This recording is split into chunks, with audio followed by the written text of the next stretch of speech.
Bonsoir à tous. Alors nous sommes ce soir le jeudi 27 novembre 2025.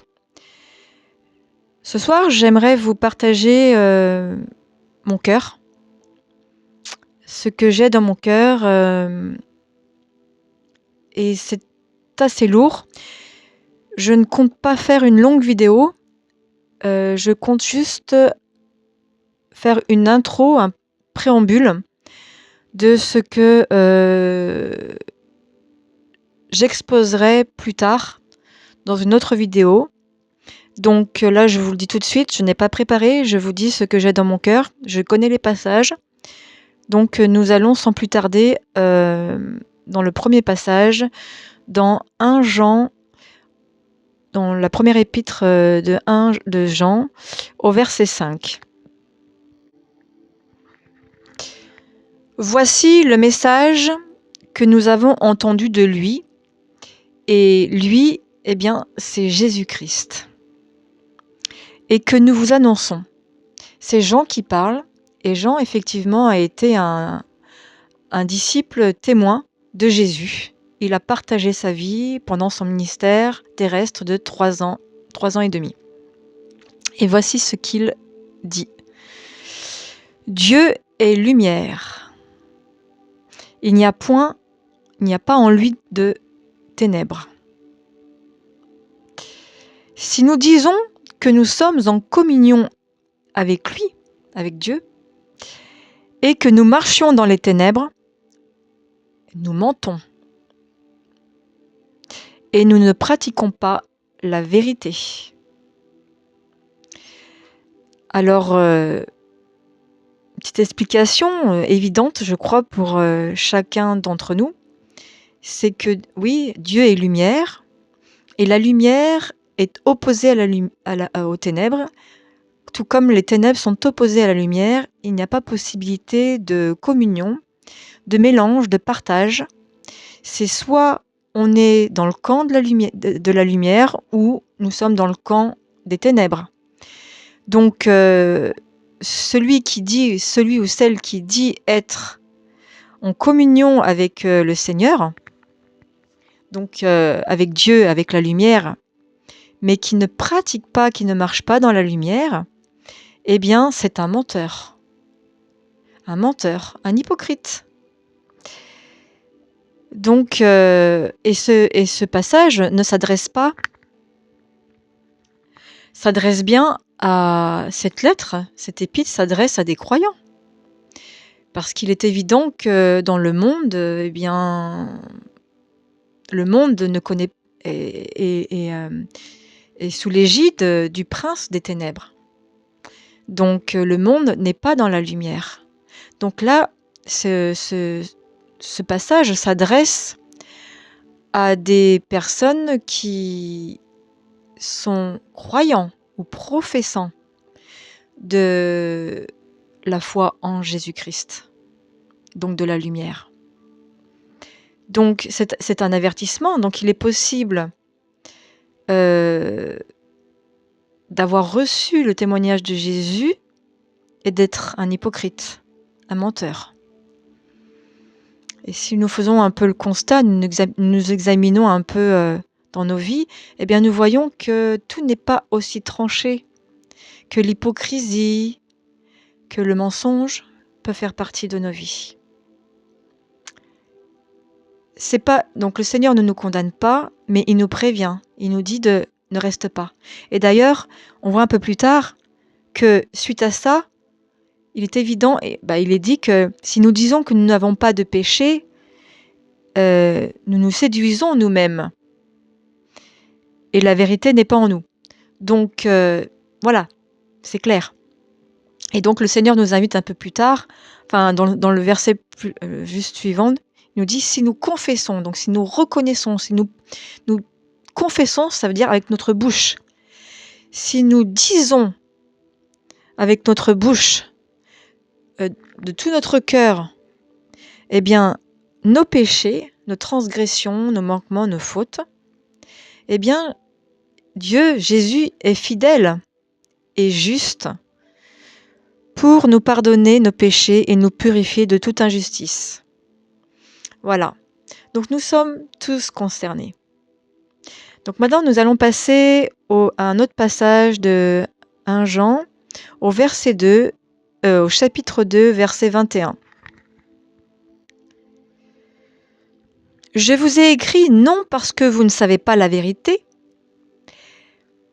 mais parce que vous la savez et parce qu'aucun mensonge ne vient de la vérité. Alors c'est comme une répétition de ce que nous venons de lire. La vérité, c'est la lumière. Le mensonge, ce sont les ténèbres. Le mensonge, c'est tout ce qui est obscur, tout ce qui est trompeur. Et la vérité, c'est tout ce qui est de la lumière, là où il n'y a aucune ombre. Donc voilà, il n'y a pas de mensonge dans la vérité, tout comme il n'y a pas de vérité dans le mensonge, tout comme il n'y a pas de ténèbres dans la lumière. Il n'y a pas de compromis. Le compromis est proscrit, est impossible. C'est noir ou blanc. Il n'y a pas de zone grise. C'est contraire aux valeurs du monde. Le monde nous apporte la zone de gris, que tout ne peut pas être ou tout noir ou tout blanc. Et d'ailleurs, Paul confirme cela en disant que la puissance de péché, autrement dit la chair ou la loi de péché, a des désirs contraires à ceux de l'esprit. Ils sont opposés, complètement opposés. Et donc,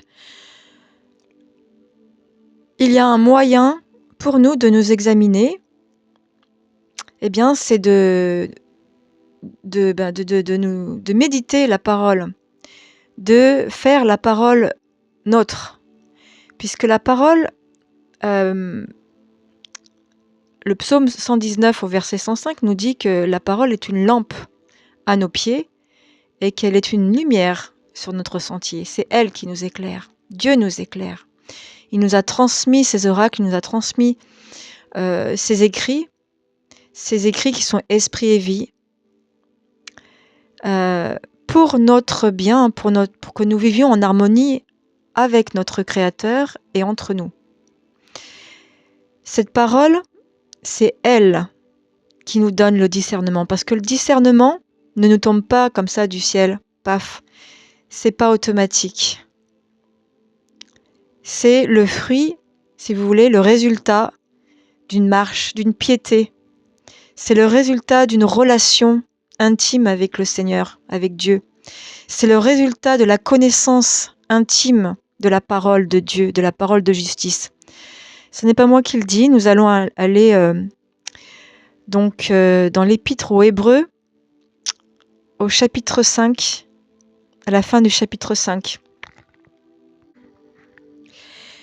Au verset 12. Alors que vous deviez, avec le temps, être des maîtres, vous avez à nouveau besoin qu'on vous enseigne les premiers principes élémentaires des oracles de Dieu. Vous en êtes venus à avoir besoin de lait et non d'une nourriture solide. Or, quiconque en est au lait n'a pas l'expérience de la parole de justice, car il est un enfant. Mais la nourriture solide est pour les hommes faits, c'est-à-dire accomplis, matures, qui ont la connaissance spirituelle, parce qu'ils la vivent. Ça, c'était une parenthèse NDLR. Donc, mais la nourriture solide est pour les hommes faits, pour ceux qui, par l'usage, ont le sens exercé au discernement du bien et du mal. Donc on voit, on voit que le discernement vient de l'expérience de la parole de Dieu. Or, l'expérience, c'est pas à la manière religieuse de pratiquer d'une manière légaliste, pure et dure, la parole de Dieu. Non, non, non. C'est un cœur qui a reçu le témoignage de l'amour de Dieu en Jésus-Christ pour lui et qui est pleinement reconnaissant envers son Dieu et qui, quand bien même il est loin d'être parfait, mais il est perfectible. Eh bien, il désire aimer son Dieu comme Dieu veut être aimé. Donc il va chercher à rencontrer les termes de son Dieu.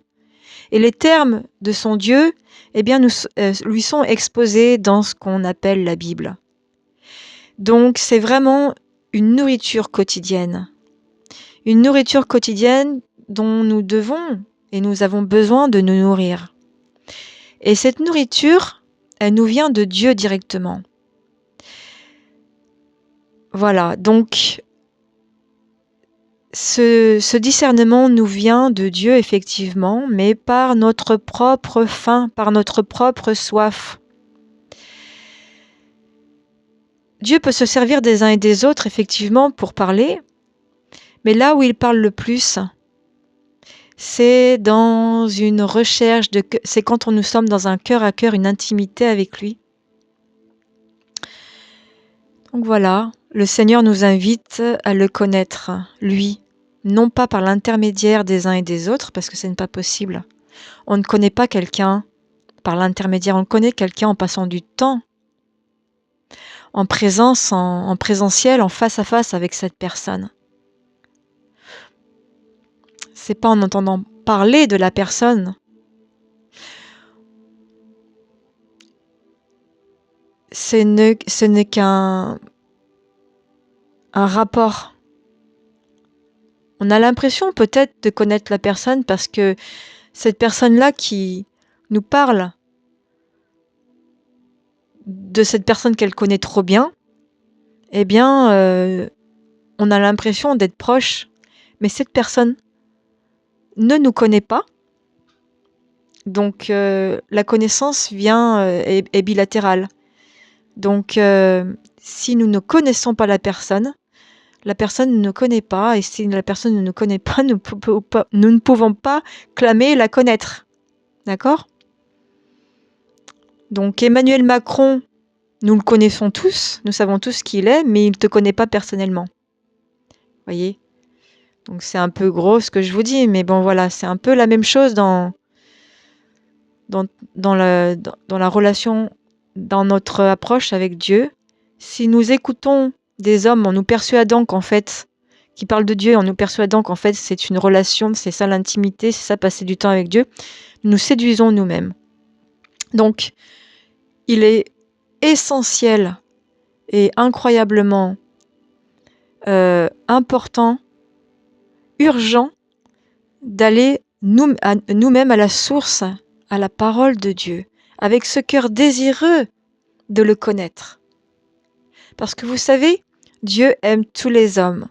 Il veut que tous les hommes parviennent à le connaître.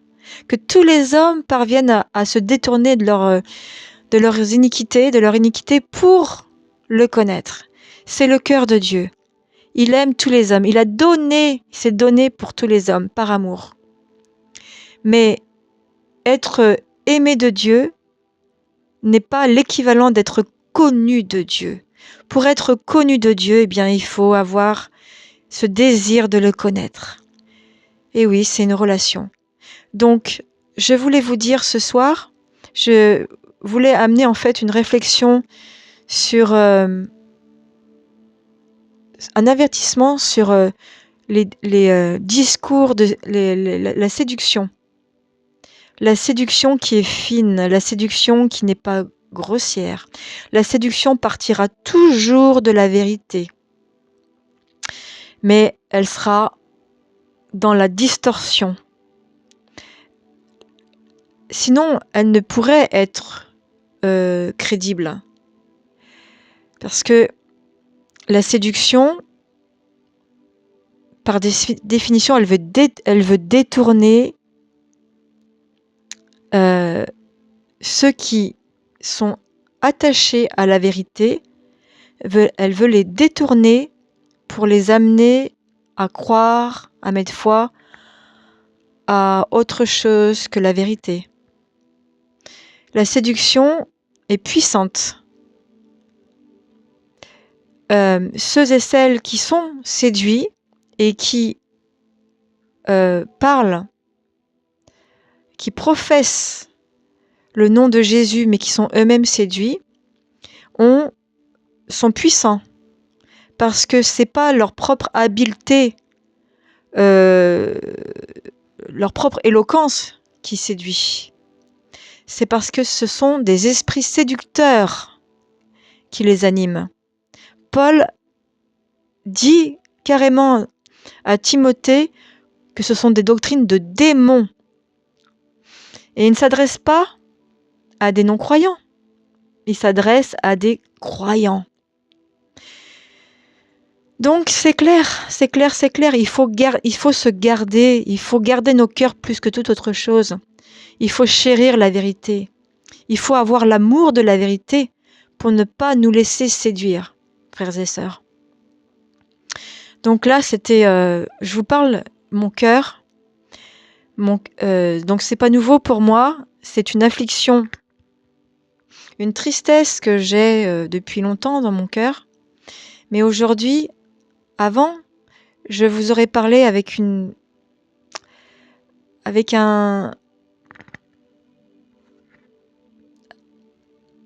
pas avec l'amour que j'ai aujourd'hui. Là, je veux dénoncer les discours mensongers, non pas par accusation, mais par amour de la vérité. Et pour celui qui a donné sa vie pour moi et pour toi, et pour dénoncer tout simplement les œuvres de l'ennemi. Alors à bientôt pour une suite, mes frères et sœurs. Soyez bénis.